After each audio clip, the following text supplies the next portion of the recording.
Pemirsa, hari ini digelar sidang perdana gugatan terhadap Komisi Pemilihan Umum atau KPU di Pengadilan Tata Negara Usaha Cakung, Jakarta Timur. Rencananya sidang perdana dengan agenda pemeriksaan pendahuluan akan digelar pada pukul 10 waktu Indonesia Barat.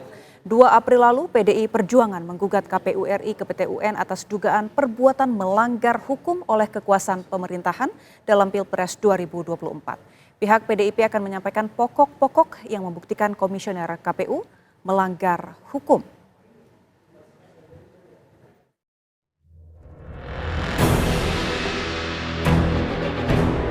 Hari ini akan digelar sidang perdana gugatan terhadap Komisi Pemilihan Umum KPU di Pengadilan Tata Usaha Negara Cakung, Jakarta Timur. Rencananya sidang perdana dengan agenda pemeriksaan pendahuluan akan digelar pukul 10 waktu Indonesia Barat. 2 April lalu, PDI Perjuangan menggugat KPU RI ke PT UN atas dugaan perbuatan melanggar hukum oleh kekuasaan pemerintahan dalam Pilpres 2024. Pihak PDIP akan menyampaikan pokok-pokok yang membuktikan komisioner KPU melanggar hukum dengan mengubah peraturan KPU nomor 19 tahun 2023 tanpa melalui DPR RI dan rapat dengar pendapat umum.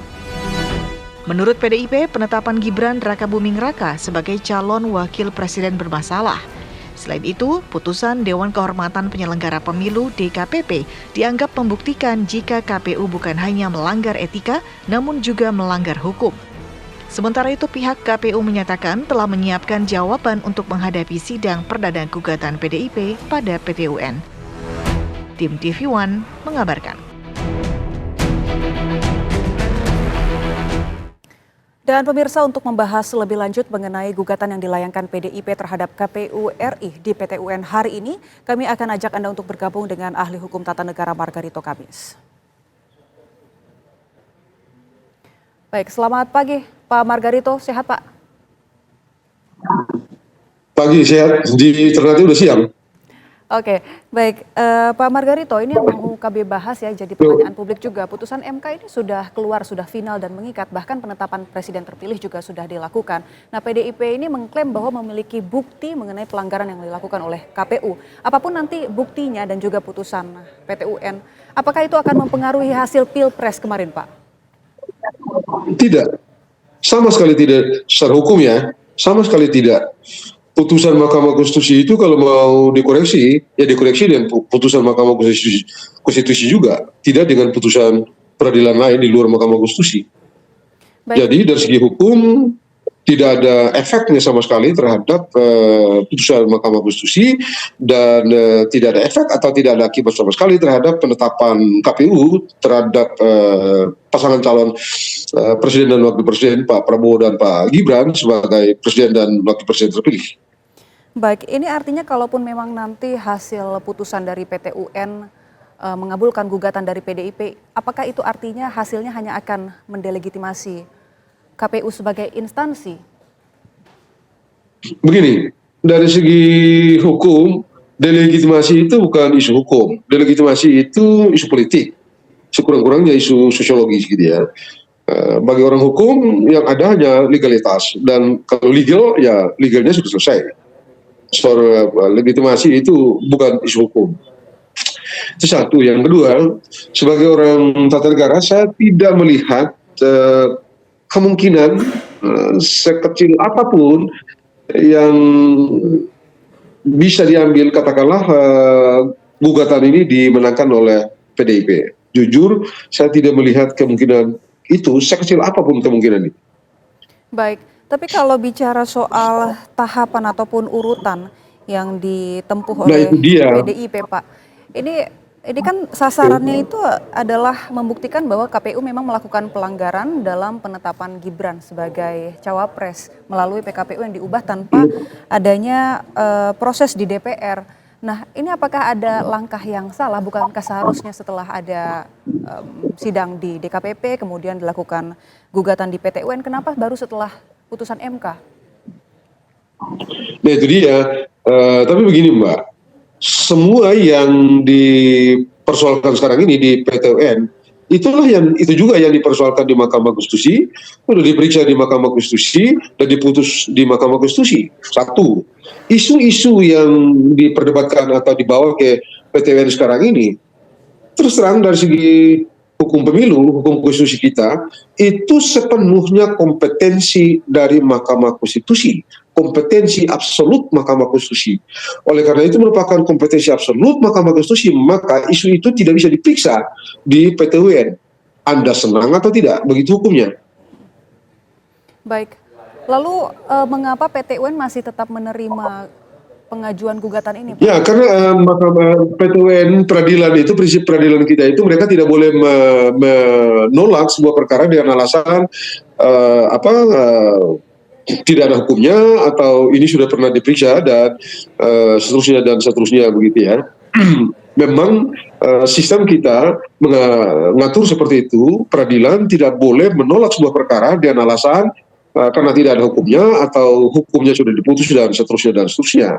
Karena itu PT UN akan menerima permohonan gugatan ini dan akan diputus nanti setelah misalnya kemungkinan dugaan saya PT UN akan putus pada kesempatan pertama ketika KPU dan boleh jadi Pak Prabowo dan Pak Gibran akan ikut serta di dalam perkara ini.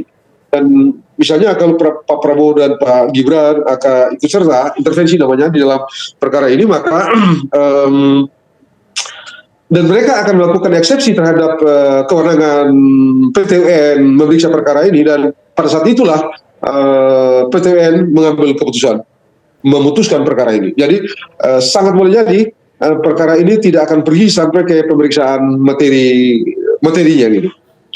Baik, Pak. Dia akan putus pada waktu baik KPU maupun andai kata Pak Prabowo dan Pak Gibran ikut dalam perkara ini, maka PT UN, Majelis PT UN itu akan putus pada waktu dua pihak ini mengajukan eksepsi tentang kompetensi pengadilan TUN dalam memeriksa perkara ini. Nah, saat itu pengadilan akan menyatakan dalam putusan itu bahwa mereka tidak memiliki kompetensi untuk memeriksa perkara ini. Baik, akan diputus ketika KPU ataupun bahkan pihak Prabowo Gibran melakukan eksepsi. Juga eksepsi. Baik, Pak Margarito, kami tadi terima informasi dari reporter kami di lapangan yang menyatakan bahwa sidang hari ini akan dilakukan secara tertutup. Apakah secara hukum acara memang demikian PT UN menyelenggarakan sidang secara tertutup? Enggak, sepanjang sidang-sidang di Mahkamah sepanjang ini ya tidak ada. Dari segi hukum tidak ada aturan di dalam Undang-Undang PT UN yang mengatur bahwa ada sidang yang dilakukan secara tertutup. Dan praktek peradilan di TUN selama ini tidak pernah peradilan TUN dilangsungkan secara tertutup. Ketiga, tidak ada hal hukum yang dapat dijadikan alasan untuk PT UN menyelenggarakan persidangan secara tertutup. Jadi rasanya tidak mungkin ada peradilan hari ini atau pemeriksaan hari ini dilangsungkan secara tertutup. Baik, karena itu bertentangan dengan naskah. Baik, tidak ada mungkin alasan untuk sidang dilakukan secara tertutup. Kita nanti akan. Apa itu bukan perkara susila? Itu bukan perkara susila, bukan perkara di bawah umur, itu tindakan penguasa kok ditutup, dari mana ceritanya itu. Jadi saya rasa tidak mungkin. Dari segi hukum ya, tidak ada alasan hukum yang cukup untuk dijadikan dasar menyelenggarakan peradilan secara tertutup. Baik, Pak Margarito tadi di awal juga sudah menjelaskan bahwa putusan dari PT UN ini tidak akan mempengaruhi hasil Pilpres. Namun sekiranya apa yang menjadi pertimbangan PDIP tetap melakukan gugatan ke PT UN, Pak? Apa yang kiranya dikejar dari sisi hukum? Saya nggak tahu ya apa pertimbangan mereka begitu ya, kecuali alasan-alasan yang tadi di intro kita itu Anda kemukakan gitu ya, bahwa KPU begini. Tapi dari segi hukum sekali lagi 1000 putusan itu juga tidak bisa mengoreksi putusan Mahkamah Konstitusi, apalagi sampai membatalkan putusan Mahkamah Konstitusi. Jadi saya tidak tahu apa yang mau dicari dari perkara ini oleh bapak-bapak dan ibu-ibu yang ada di PDP. Saya nggak tahu apa yang mereka mau cari, karena 1000 putusan pun katakanlah mereka menang, dikabulkan, katakanlah begitu ya, yang sesuatu yang tidak mungkin. Tapi kalau saja dunia terbalik lalu diterima itu putusan itu, permohonan itu, gugatan itu, toh putusan itu tidak bisa mengoreksi, tidak bisa membatalkan putusan Mahkamah Konstitusi. Baik, kami tangkap poinnya. Terima kasih Pak Margarito Kamis atas waktu dan penjelasan untuk kami. Terima kasih Pak. Oke, baik.